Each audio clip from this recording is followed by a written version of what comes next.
Halo warga intelektual sekalian. Lagi rame di media sosial, masyarakat Iran rame-rame bakar hijab. Wow, luar biasa. Mereka buka hijab, lalu bakar hijab, lalu mereka berjoget-joget. Wow, luar biasa.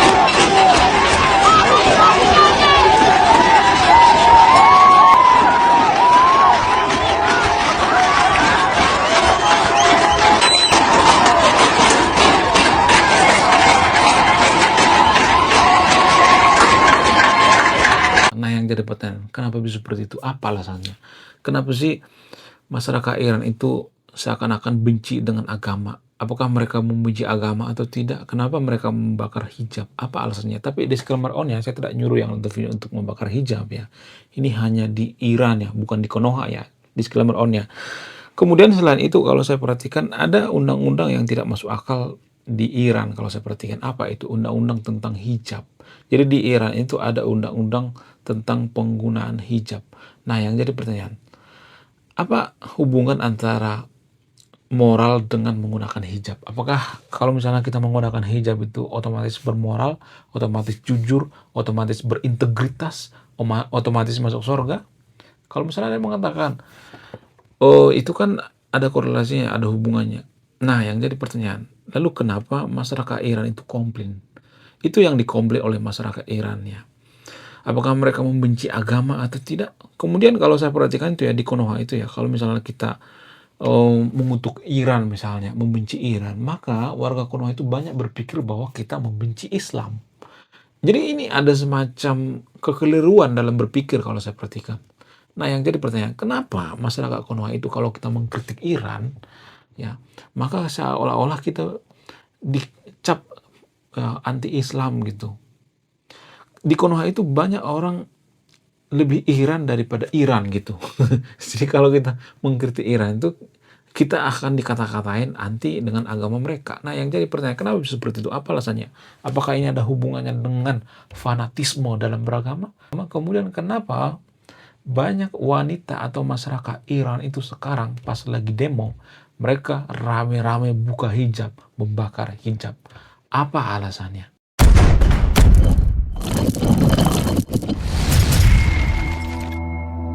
Salah satu alasan yang paling mempengaruhi itu karena undang-undang Iran tahun 2024 kemarin, mereka bikin undang-undang yang tidak masuk akal. Apa itu?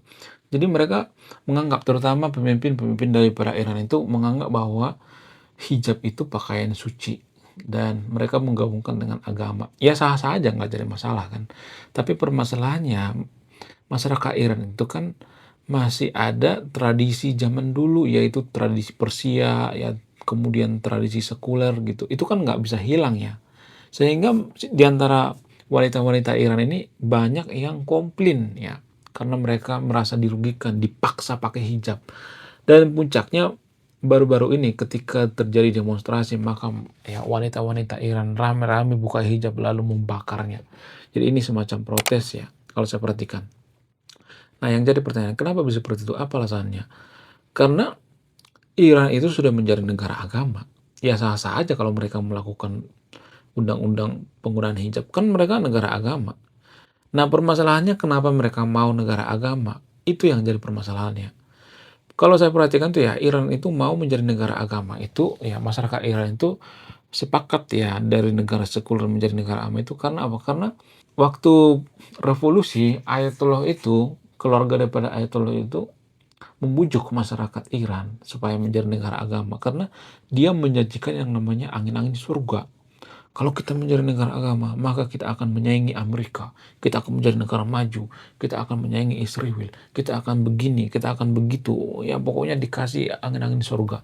Ya sehingga Iran itu menjadi negara agama. Kalau saya perhatikan ya, negara yang dijanjikan angin-angin surga itu ya seperti Konoha. Konoha juga seperti itu kan. Kalau kita menjadi negara khilafah, ya kita akan gratis semuanya ya, bensin gratis, semua gratis ya, semua disubsidi ya. Tapi ujung-ujungnya apa? Hancur. Yang ada apa? Yang ada malah ngutang ke luar negeri. Jadi banyak yang tidak tahu bahwa Gaddafi yang dipuja-puja oleh warga Konoha yang sangat-sangat di Sanjung-Sanjung Konoha ya, dia sangat luar biasa menggratiskan semuanya. Ternyata Gaddafi itu punya utang luar negeri yang sangat banyak sekali guys, sehingga terjadi yang namanya krisis. Jadi kita nggak boleh melihat hanya dari satu sudut pandang. Kenapa Gaddafi itu presiden daripada Libya itu dipuja-puja di Konoha? Karena apa? Karena mereka melihat dari sudut pandang agama gitu ya, satu sudut pandang. Sementara kalau media-media daripada internasional mengatakan bahwa Gaddafi ini ya berusaha menyenangkan rakyatnya dengan cara apa? Dengan cara memperbanyak utang. Gaddafi punya utang dari luar negeri ya, ngutang dari luar negeri supaya apa? Supaya masyarakatnya itu gratis listrik, gratis semuanya, gratis air, gratis sekolah dan sebagainya. Jadi dipaksa sebenarnya, dipaksa gratis. Padahal kan pada faktanya kan nggak seperti itu ya. Nggak semudah itu kalau misalnya kita menyenangkan masyarakat kita gitu ya. Lebih baik kalau saya perhatikan lebih baik jujur ya, pemimpin kita itu lebih baik jujur ya.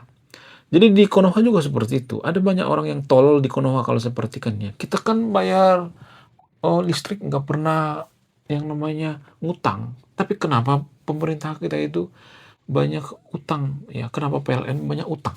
Nah ini pertanyaan tolol menurut saya pribadi. Kenapa? Karena ya listrik kita disubsidi sama pemerintah. Itulah alasannya kenapa mereka utang. Kenapa PLN itu utang? Karena PLN utang ke luar negeri gitu untuk menutup subsidi. Jadi di Konoha itu ya, kenapa kita punya utang itu ya karena kita gila subsidi, karena masyarakat Konoha itu pengennya gratis-gratis. Jadi masyarakat yang mudah ya didoktrin yang gratis-gratis ya seperti khilafah misalnya. Oh kalau kita khilafah gratis listrik, gratis bensin. Ya padahal nggak mungkin. Coba gini deh ya, kalau nggak percaya satu daerah misalnya nih ya, satu provinsi misalnya Aceh misalnya. Aceh menggunakan khilafah. Apakah mereka makmur? Enggak kan? Aceh itu kan secara tidak langsung kalau kita perhatikan, kalau kita jeli ya mirip-mirip seperti khilafah. Khilafah mini ya. Enggak sepenuhnya khilafah tapi sudah semi kalau saya perhatikan. Bahkan 80% ya kalau saya perhatikan. Apakah makmur? Enggak. Tetap salah satu provinsi termiskin di Konoha ya kan. Jadi kita tuh nggak boleh melihat hanya dari satu sudut pandang guys ya, dari hanya sudut pandang agama itu sendiri ya. Kemudian bagaimana dengan masyarakat Iran yang rame-rame bakar hijab? Ya itu betul proses mereka terhadap pemerintah bukan agama ya. Jadi masyarakat Iran itu pengen ya memisahkan agama dengan negara gitu. Ya. Jadi di Konoha itu ya kalau misalnya kita mengkritik Iran, kita disebut sebagai anti agama gitu, anti muslim. Enggak. Bahkan masyarakat Iran sekalipun muak dengan pemerintahan Iran gitu. Kenapa? Karena pemerintahannya itu menggabungkan antara agama dengan negara. Sehingga apa? Sehingga pemerintah Iran itu mereka kebal dengan kritik, anti kritik. Kenapa? Karena ada agama di situ. Kalau lu mengkritik pejabat di Iran, maka lu akan dikatain melawan perintah Tuhan, melawan agama. Sama seperti di Konoha. Kalau kita mengkritik Iran, maka kita akan disebut, oh kamu anti Islam. Enggak ada hubungannya gitu ya. Cuman Iran itu menyatukan antara agama dengan negara gitu. Jadi Islam itu iman ya. Kita harus memisahkan iman dengan negara. Ya, kadang-kadang kalau saya perhatikan di Konoha itu ya warga Konoha itu lebih Iran daripada Iran itu sendiri. Ya, padahal faktanya kan berbeda ya. Kita hanya melihat dari jauh gitu ya. Kita tidak pernah meriset, tidak pernah baca buku sejarah tentang Iran ya. Harus baca buku dong ya. Sejarah Persia dan lain sebagainya ya. Baru bicara speak up tentang Iran gitu ya. Cuman di Konoha itu ya, Konoha itu hanya melihat tentang agama. Oh, kita seiman, seagama dengan Iran.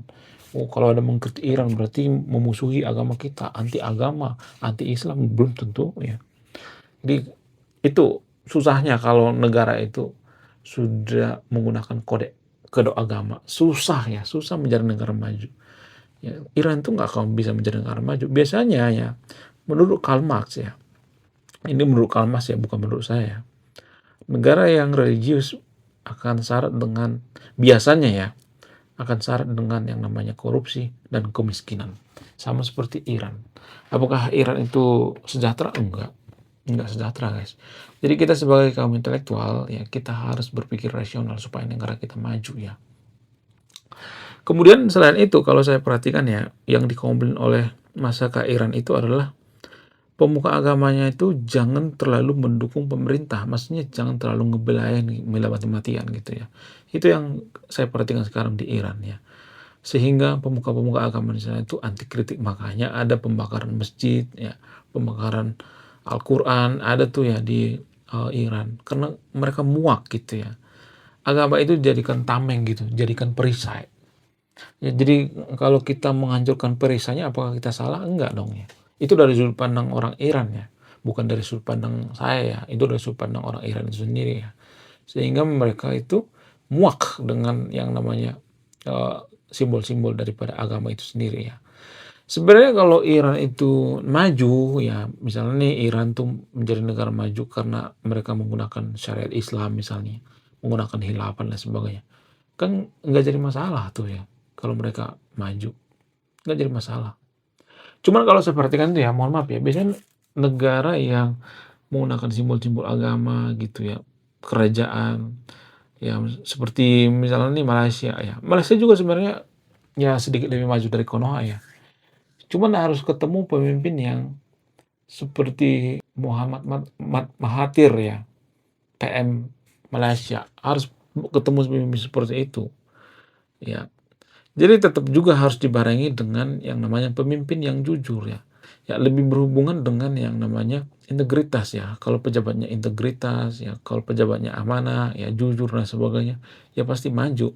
Tapi kalau kita perhatikan Iran itu kan nggak jujur ya pejabatnya. Ya, Ayatollah itu kan nggak jujur.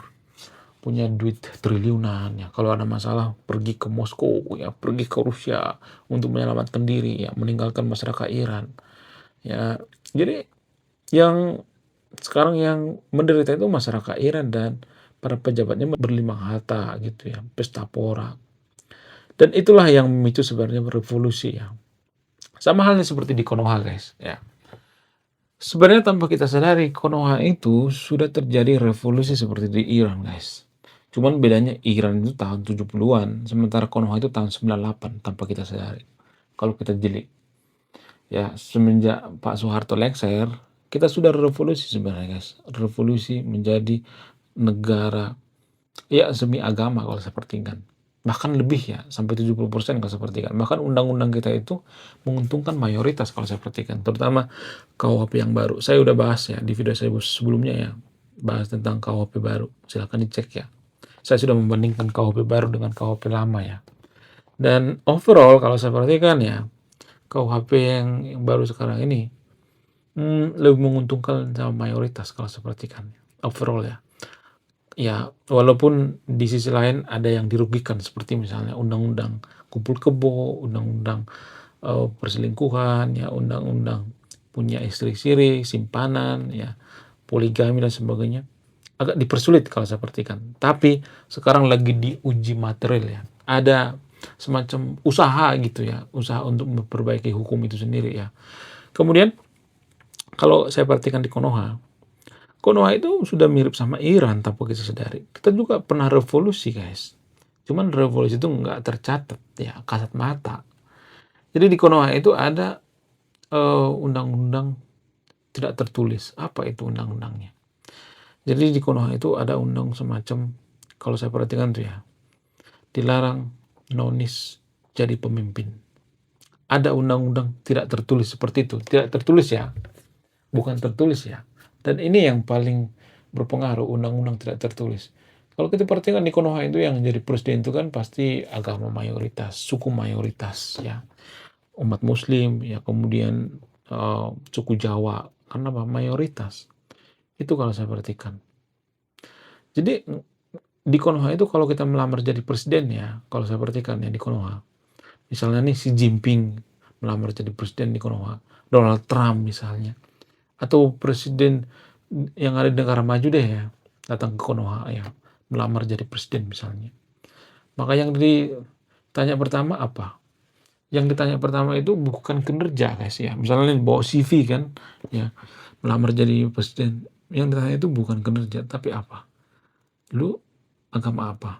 Lu minoritas apa mayoritas? Itu yang ditanya guys. Lu sukunya mayoritas apa minoritas? Ya bukan berarti saya rasis ya, tapi pada faktanya seperti itu di Konoha. Mau gimana lagi coba? Masa ditutupin? Ya nggak sih? Sadar kita sebenarnya? Itu guys ya, kalau saya perhatikan. Ada hukum tidak tertulis di Konoha guys. Biasa disebut dengan culture atau budaya. Budaya atau culture itu kan nggak tertulis ya. Dan itu yang eh, paling keras ya sanksinya kalau saya perhatikan. Hukum yang tidak tertulis ini. Sama seperti Pak Ahok misalnya. Pak Ahok itu kan dipolitisasi kan.